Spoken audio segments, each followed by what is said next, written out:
Ces péchés prendront le dessus avant la fin. Et si je vous disais que les péchés même contre lesquels la Bible nous a mis en garde se propagent déjà comme un feu de forêt? Et si je vous disais qu'ils ne se contentent pas de s'insinuer dans le monde, mais qu'ils en prennent le contrôle? Regardez autour de vous. Le ressentez-vous? Le voyez-vous? Le péché n'est plus caché. On ne le murmure plus dans les ruelles sombres ou derrière des portes closes. Il est célébré, normalisé, et imposé à nous ainsi qu'à nos enfants. Jésus nous a prévenus dans l'Évangile selon saint Matthieu, parce que l'iniquité se sera accrue, la charité du plus grand nombre se refroidira. Ce temps n'est pas à venir, ce temps est arrivé. Aujourd'hui, nous allons exposer les péchés qui prennent le contrôle avant la fin, ces péchés même qui entraînent les âmes vers la destruction. Certains pourraient vous choquer, d'autres vous toucher de près, mais si vous aimez la vérité, restez avec moi jusqu'au bout, car ce que vous allez entendre pourrait changer votre vie à jamais. Commençons par le premier, la montée de l'iniquité et la rébellion contre Dieu. La Bible parle d'un temps où l'anomie explosera sur toute la terre.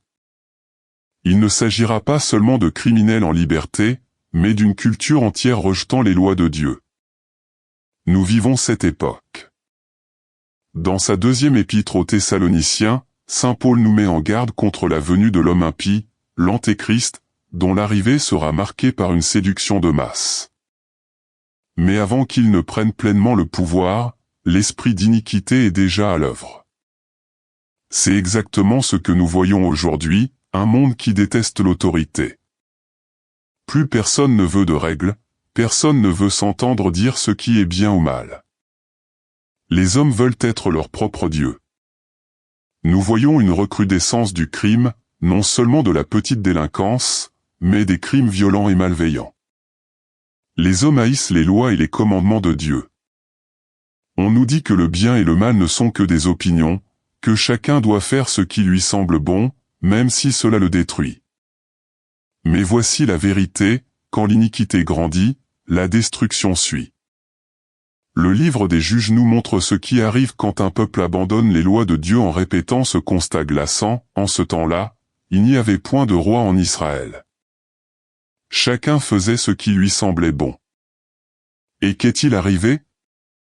Violence, chaos et effondrement total de la société.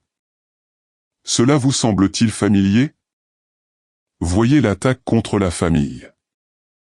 Satan sait que s'il peut détruire la famille, il détruit le fondement de l'ordre divin. C'est précisément ce que fait l'iniquité. Les pères sont absents, les foyers s'effondrent, le mariage est moqué, l'engagement ne signifie plus rien. Les enfants grandissent perdus, en colère et confus. L'identité même est attaquée. Le monde dit, faites ce que vous voulez, vous n'avez pas besoin de structure ni de discipline. Mais c'est un mensonge tout droit venu de l'abîme. La Bible dit dans les Proverbes, quand il n'y a pas de vision, le peuple périt.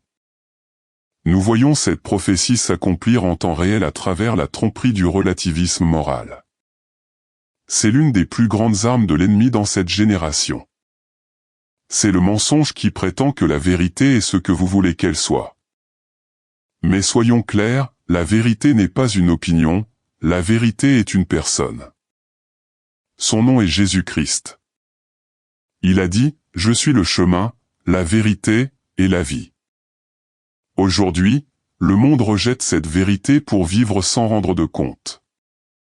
Et la Bible nous dit ce qui arrive alors, Dieu les a livrés à leur sens réprouvé pour commettre des choses indignes. Les cœurs deviennent froids. Les gens ne se soucient plus de leur prochain, de la justice, ni même de leur propre âme. Allez-vous faire partie de cette séduction ou défendrez-vous la vérité?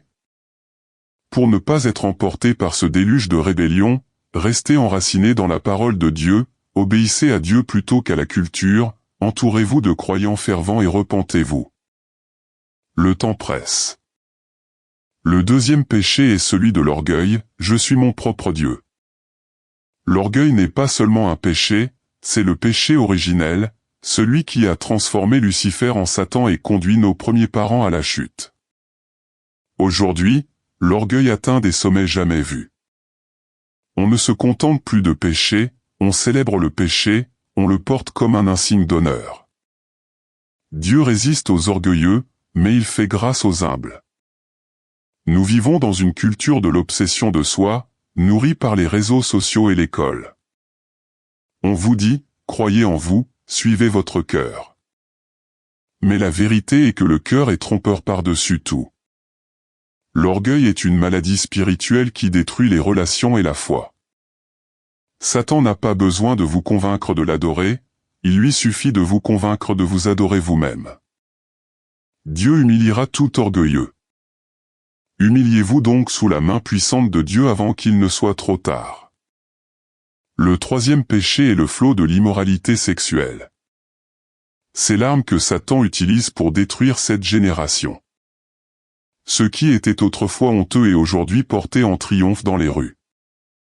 Le monde appelle cela l'amour ou le plaisir, mais Dieu appelle cela le péché. Les jours de Noé et de Lot sont de retour. Comme à Sodome et Gomorrhe, le même jugement menace une génération qui ne se repent pas. On tente de vous convaincre que la luxure est de l'amour et que la pornographie est inoffensive. Mais la Bible nous exhorte, fuyez l'impudicité. Le péché sexuel n'est pas seulement physique, il est spirituel. Il ouvre des portes aux influences démoniaques. Mais il y a de l'espoir et de la liberté en Jésus-Christ pour ceux qui sont purs de cœur. Le quatrième péché est l'amour de l'argent et la cupidité. L'argent en soi n'est pas mauvais, mais quand il devient votre Dieu, il vous détruit. On ne peut servir deux maîtres, Dieu et l'argent. Le matérialisme est une tromperie. Si l'argent était la réponse, pourquoi tant de riches sont-ils malheureux? La cupidité est un piège. Saint Paul nous prévient que l'amour de l'argent est la racine de tous les maux. Même certaines églises sont tombées dans ce piège en transformant l'évangile en commerce, prêchant la prospérité terrestre au lieu du salut de l'âme. Jésus ne nous a pas promis des richesses éphémères, mais des trésors au ciel. Soyez généreux, sachez vous contenter de ce que vous avez, et cherchez d'abord le royaume de Dieu. Cinquièmement, l'esprit de séduction. Une guerre fait rage pour votre esprit. Le prince de ce monde a aveuglé l'intelligence des incrédules. On appelle aujourd'hui le mal bien, et le bien mal. L'avortement est appelé droit, la perversion est appelée amour, le mensonge est appelé marketing. Ne vous conformez pas au siècle présent. La plus grande séduction est le faux christianisme, ces mouvements qui disent que Dieu vous aime tel que vous êtes sans besoin de repentance. Mais le véritable évangile appelle à la conversion. Comparez tout à l'écriture et priez pour le discernement. Le sixième péché est l'apathie, une foi tiède. Où est votre feu pour Dieu? L'un des plus grands péchés des derniers jours n'est pas la haine ouverte, mais l'indifférence. Le Seigneur dit à l'église de Laodicée, « Parce que tu es tiède, je te vomirai de ma bouche. » Un chrétien tiède pense que tout va bien, mais il ne change jamais, n'obéit jamais et se fond dans le monde. L'apathie mène au compromis, et le compromis à la mort spirituelle. Réveillez-vous de ce sommeil, repentez-vous et demandez au Saint-Esprit de rallumer votre flamme. Septièmement, la montée de la moquerie et la haine de la vérité. Le nom de Jésus est utilisé comme un juron, la Bible est traitée de livre archaïque. Saint Pierre nous a prévenu qu'au dernier jour, il viendrait des moqueurs marchant selon leur propre convoitise. Le monde déteste les chrétiens parce qu'il a d'abord détesté le Christ. Les valeurs chrétiennes sont effacées, mais ne soyez pas surpris. Tenez bon, ne diluez pas la vérité, et priez pour vos ennemis. Huitièmement, le péché du non-pardon et de l'amertume. C'est le tueur silencieux des âmes. Si vous ne pardonnez pas, votre Père céleste ne vous pardonnera pas non plus. L'amertume est une racine vénéneuse qui souille tout. Pardonner n'est pas excuser le mal, c'est se libérer des chaînes de la haine. Le Christ a pardonné à ceux qui l'ont cloué sur la croix, qui sommes-nous pour garder rancœur? Neuvièmement, l'addiction au plaisir et au divertissement. Satan utilise la distraction pour contrôler cette génération. Les gens ne peuvent plus rester seuls avec leurs pensées ou chercher Dieu car ils sont trop occupés à faire défiler des écrans. Quand le plaisir devient votre maître, il vous rend impuissant. Comme au temps de Noé, les hommes mangent et boivent sans voir venir le jugement. Disciplinez votre chair et cherchez la joie véritable en la présence du Seigneur. Enfin, le 10e point, l'ultime avertissement.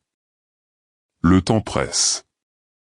Tout ce dont nous avons parlé est l'iniquité, l'orgueil, la cupidité, l'apathie sont des signes que nous sommes à la toute fin. Jésus revient. Tout ce qu'il a prédit se réalise, guerre, catastrophe, persécution. Il est à la porte. Ne dites pas, je me rangerai plus tard. Demain ne vous est pas promis. Cherchez le Seigneur pendant qu'il se laisse trouver. La porte de l'arche est restée ouverte longtemps, mais un jour, Dieu l'a fermée. La porte de la grâce se fermera aussi. Jésus ne revient pas comme un nouveau-né dans une crèche, mais comme roi et juge. Pour ceux qui sont prêts, ce sera glorieux, pour les autres, terrifiant. Si vous n'êtes pas sauvés, repentez-vous maintenant. Se repentir signifie changer de vie. N'ignorez pas ce message, ne jouez pas avec votre âme. Si Jésus revenait ce soir, seriez-vous prêt ou seriez-vous laissé de côté? Choisissez aujourd'hui, car demain est incertain. N'oubliez pas de partager cette parole pour semer la graine de la foi dans le cœur de vos proches. Que Dieu vous garde.